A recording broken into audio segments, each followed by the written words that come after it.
রবিবার দুপুরে পুরাতন মালদহে নিত্যানন্দপুরে ছেলে ধরার সন্দেহে 4 মহিলাকে আটক করল মালদহ থানার পুলিশ। অচেনা মহিলাদের জিজ্ঞাসাবাদের জন্য থানায় নিয়ে আসা হয়েছে। পুলিশ ঘটনার তদন্ত শুরু করেছে। স্থানীয় সূত্রে জানা গিয়েছে, দিন সকাল থেকে ওই মহিলারা মেয়ের বিয়ের সাহায্যের কথা বলে গ্রামে ভিক্ষা করছিল।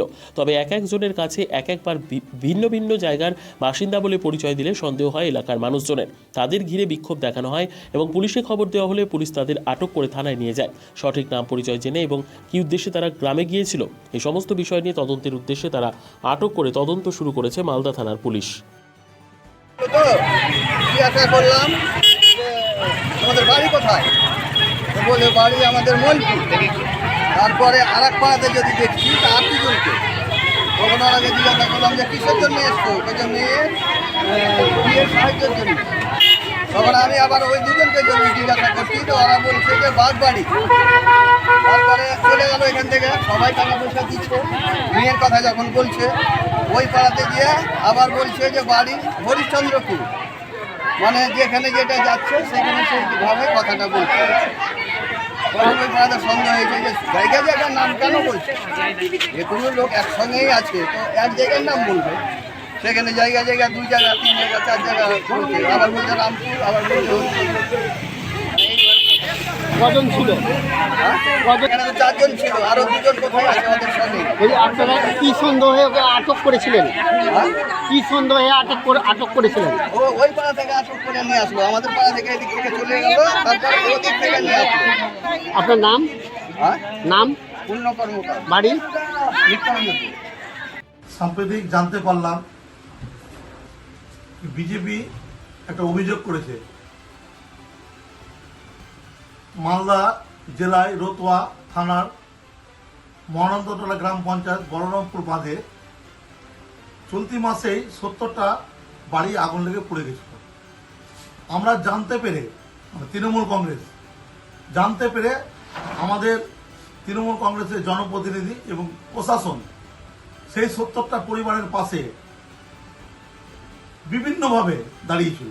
তাদের পর্যাপ্ত পরিমাণে ত্রাণ, তাদের খাওয়ারের ব্যবস্থা, বাসস্থান, তাদের তিরপল আমরা দিয়ে সাহায্য করেছিল জেলা প্রশাসন মুখ্যমন্ত্রীর নির্দেশে, এবং আমরা সর্বদাই সেই পরিবারের পাশে আমরা রয়েছি।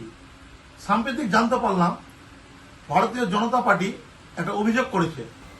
মানে ভারতীয় জনতা পার্টির আর তো কোনো কাজ নেই, ওদের কাজ হলো কিভাবে পশ্চিমবাংলাটাকে উত্তপ্ত করে রাখা, কিভাবে মানুষকে মিথ্যা কথা বলা, আর মিথ্যা কথা বলে মানুষদেরকে বিভ্রান্তি করা।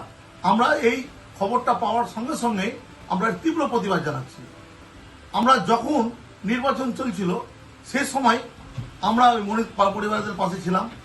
নির্বাচন শেষ হয়ে গেলেও পরিবারের পাশে আছি, নির্বাচনের আগেও আমরা পরিবারের পাশে আছি।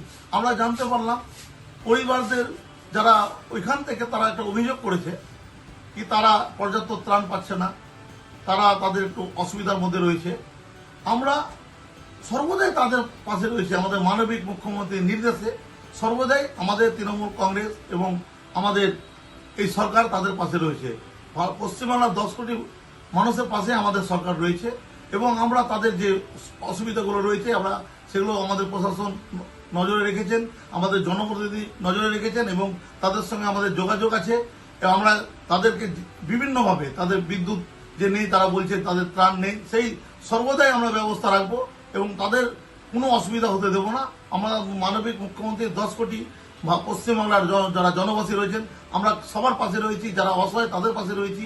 আমরা এই পরিবার যারা অসহায়, আজকের দিনে তাদের পরিবারের আগুন লেগে পড়ে গেছে, তাদের তো সত্যিকারই অসহায় অবস্থা, তাদের পাশে আমরা সর্বদাই থাকবো এই আশা, এই অঙ্গীকার আমরা রাখলাম।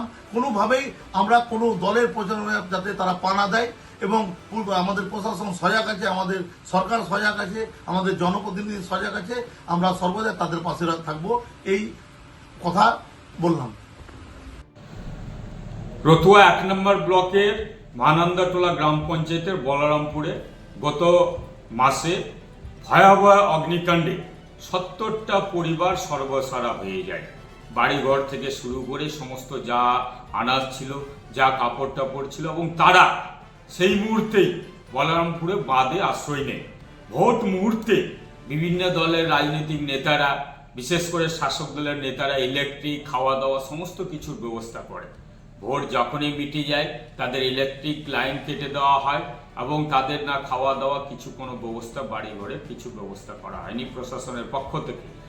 এটা তো দ্বিচারিতা করা এবং সাধারণ মানুষের সাথে আপদ বিপদে এই তোলাবাজ, দুর্নীতিবাজ, যা তৃণমূলের শাসক দলের নেতারা বা প্রশাসন কখনোই মানুষের পাশে থাকে না। তাদের সুবিধার্থে ভোটের রাজনীতি করতে, ভোটের সময় মানুষের পাশে থাকে, আর সারা বছর তাদের পাশে থাকার তাদের কোনো রকম কাজ করে না। তারা মানুষের শুধু শোষণ করে কোথা থেকে কাটমানি আসবে, এখানে যেহেতু কাটমানি পাবে না তাই তাদের পাশে নেয়। ভোট মিটে গেটে যেই মুহূর্তে, সেই মুহূর্তে তাদের ইলেকট্রিক থেকে শুরু করে তাদের খাওয়া দাওয়া থেকে শুরু করে সমস্ত কিছু প্রশাসন তরফ থেকে বন্ধ করা হয়েছে। তারা এখন সর্বহারা, দিশেহারা। তারা এখন প্রশাসনে অভিযোগ করেও কিছু পাত্তা পায় না। তাদের এই করুণ অবস্থার জন্য একমাত্র প্রশাসন দায়ী, এবং প্রশাসন উদাসীনতা, প্রশাসন নির্বিকার, এবং প্রশাসন শুধু ভোটের রাজনীতিটাই করে।